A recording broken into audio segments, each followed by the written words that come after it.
Ladies and gentlemen, boys and girls, children of all ages, how are you all doing? I am your host as always, Thomas 100 aka TheXploder, and welcome to Magic the Gathering, Duels of the Planeswalkers 2013.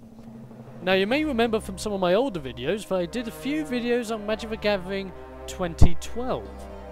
Well, I got myself 2013 and I want to share with you guys a certain experience in the campaign that I'm having trouble with at the moment.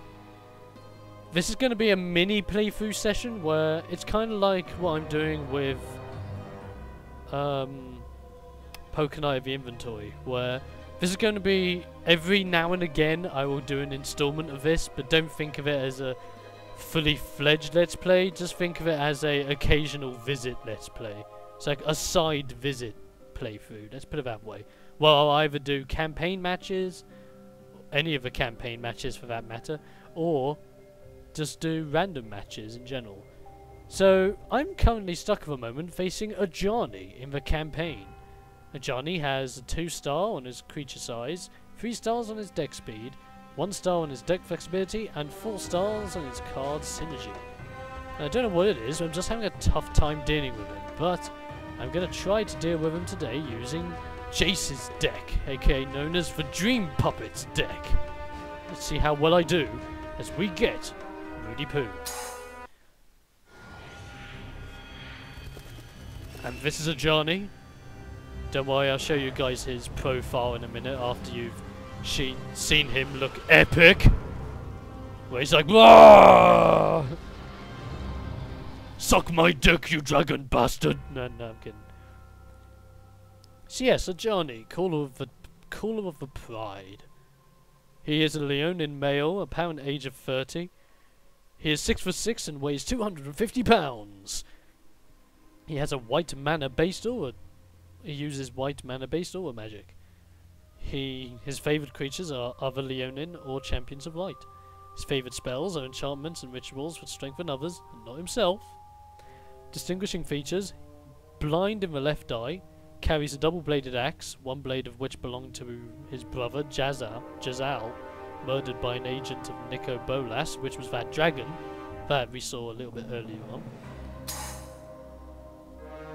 The Leonin Ajani Gold Maid wields magic that conjures the souls, light of others, but not his own.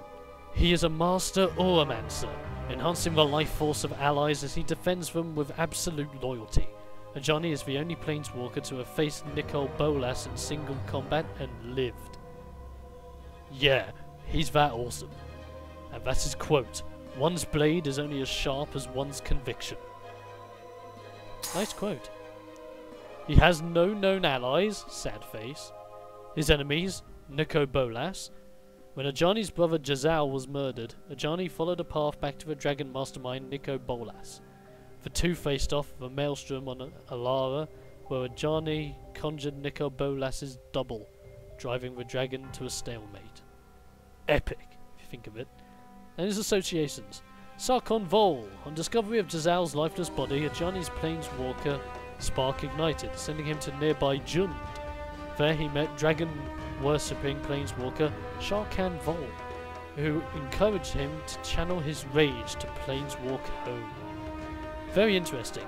And if you remember the name Sarkon Vol, he was a character back in the original Duels of the Planeswalkers 2012. So it's quite interesting. Let us continue.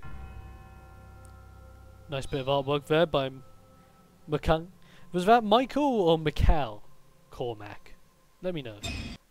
I want to say Mikal, but I might be wrong. So yes, I'm using Jace's deck. I'm going to be saying Jace's deck because that's the planeswalker involved in this deck. And this is probably his best card, the Dreamborn Muse. At the beginning of each player's upkeep, that player puts the top X cards of his or her library into his or her graveyard, where X is the number of cards in his or her hand. One thing to keep in mind about Jace's deck is all about either discarding his cards in his hand, or discarding his opponent's cards from his opponent's deck directly.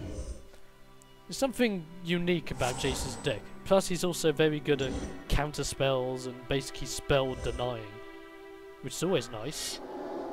While Ajani is quite the opposite. He likes to gain life, as you can see from the Lone Missionary. When Lone Missionary enters a battlefield, you gain 4 life. Lovely. So as soon as he puts this card down, he's going to get 4 life. Dick. So if you're new to Magic the Gathering, I might as well introduce you to what the game's all about. Main gist is, there are 2 ways to defeat your opponent. Either deplete their health down to 0, or make it so that they have no more cards to draw from their deck. When either of those scenarios happen, they cannot continue and you win the match. Now, down here where you see these 2 water droplets is the mana pool. That is where all your mana will go, or what is also known as land cards. Land is what you need in order to summon cards, whether they be monsters or spells. In my case, they're a mixture of both monsters and spells. Like right now, because I've put down enough land, I now have orange outlines over 2 of my cards, which means I can use one or the other. You can see how much it costs to use a card by looking at the top right hand corner of that card. For example, for Into the Royal, it will take 1 aquatic land card and another land card to be able to use it. Sadly, I am not going to use Into the Royal. I'm going to use Mind Sculpt, which costs exactly the same, but it allows me to do this. Target opponent puts the top 7 cards of his or her library into his or her graveyard. I might as well start screwing him over now, rather than later. I'm leaving myself wide open to attacks on purpose, because this is the risk with Jace's deck. You are incredibly open to attacks early on. Unless you get a very good hand to start off with, you are very susceptible to attacks early on. And look, he now has the Pearl Medallion. White spells cost 1 less. Ajani, I think so far, for me, has been one of the hardest, if not the hardest character to go against so far. He is annoying as hell. And I mean annoying as hell. Let me just see what Into the Royal does again. Return target non-land permanent to its owner's hand. If Into the Royal was kicked, draw a card. Okay, it's ain't too bad. If need be, I will use Into the Royal. But I might be fine. Yeah, I can take 2. I can take 2 more damage, why not? Yeah, give it to me, sucker. And now he has Archon of Redemption. Flying. Now, one other thing in Magic the Gathering is you have specific things, like specific abilities that specific monsters will have. In this monster's case, for the Archon of Redemption, he has Flying. Flying means that he can only be blocked by creatures with Reach or Flying. Sadly, I do not have any creatures out in the field so far, so Flying is pretty damn awesome, or deadly, comparing to who you're against. And he also has an ability. Whenever Archon of Redemption or another creature with Flying enters the battlefield under your control, you may gain life equal to that creature's power. In other words, fuck. Because now he goes from 24 to 27. What the actual shit. But luckily for me, I have quite a choice now. I can use my Dreamborn Muse, or I could use Font of Mythos, which is another good card. At the beginning of each player's draw step, that player draws 2 additional cards. Yes, it would help him as well as me, but it would make him draw more cards and eventually get rid of his deck faster than I can get rid of mine. It's a matter of who can get rid of whose deck first, and quite frankly, I'm going to let him get rid of his deck first.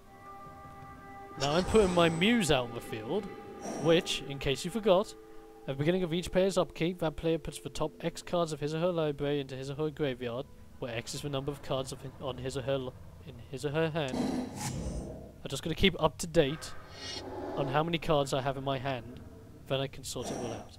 So he puts out Peach Strider. When Peach Strider enters the battlefield, you gain 3 life. And it's a 3/3 creature. Shit. This sucks. And now he's going to hit me twice. I am going to block him with you. No, I'm not. I'm just going to take those hits because I'm a rebel. I'm a maniac on the floor. See, I sacrificed a few cards there, but it's no biggie. Should be alright. Look at this, I now have mind control. I enchanted creature, and I control the enchanted creature. And I'm going to use this right now. But on who, you may ask? I'm going to use it on you. I'm going to take control of his flying creature, so that he no longer has the ability to abuse his use of flying creatures to get health. Unless of course he has something that can screw me over, then it might actually go bad. And look, he now uses Solemn Offering. Destroy target artifact or enchantment, and you gain 4 life. This is why Ajani is a bitch. He always seems to have cards that will screw you the hell over and give him more life.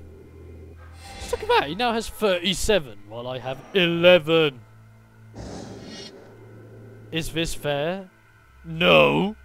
But does he care? No. Of course he doesn't. 'Cause he's a twat.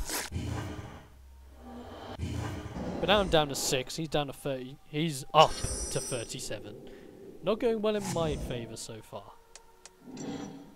Not going well indeed, so I'm going to probably use into the royal, and I'm going to kick it. Now, some cards will have the ability to be able to kick. Basically, in order to kick a card, you will need to give an extra cost of mana to kick the card, in comparison to just what you would normally use to just normally play the card. And by doing this, you will have an additional ability. So if I kick this card, I will be able to draw a card after I've done what the ability is, which is to get rid of one of his artifact, creature, or enchantments. So I'm going to use that on probably you. And I draw a card from it. And I'm also going to use into... no. God damn it. I'm going to use into the royal again, normally, this time, to get rid of his 3/3 creature.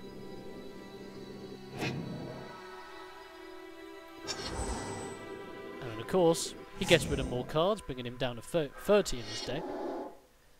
And of course, he summons another Archon of fucking Redemption. Motherfucker. There's a thing about him as well with his deck. He doesn't seem to use as much land as you would think he would have to use. It's gay. I hate it. See, now I'm down to 4 health, so I'm pretty much going to die unless I pull something out of my arse, which I'm hoping I do, but I doubt I am going to do. So next turn, if I get attacked, whoever I get attacked by, I will have to block them. Yes, I will lose my Muse, but I might be fine. It's down to 23, so this might not be. Oh fuck, Divine Favor! I hate this card. Look what it does. It enchants creature. When Divine Favor enters the battlefield, you gain 3 life, so it instantly helps him. And then the enchanted creature gets +1/+3. What the actual fucking dump! So now he's got a 3/4 creature on the field. That is so OP. And then he gets even more life from that guy, taking him up to 47. Sorry. And then he gets a Ajani Sunstriker with lifelink. And what lifelink is actually gives you the ability to do is, whenever you deal combat damage, the damage that you deal to either the creature or the player is instantly put onto your health bar.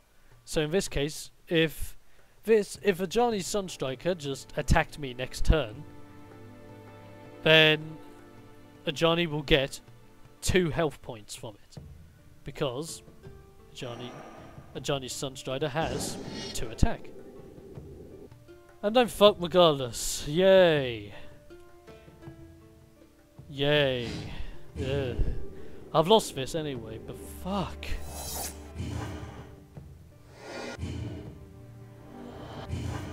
I hope this gives you a basic idea as to how hard this guy really is.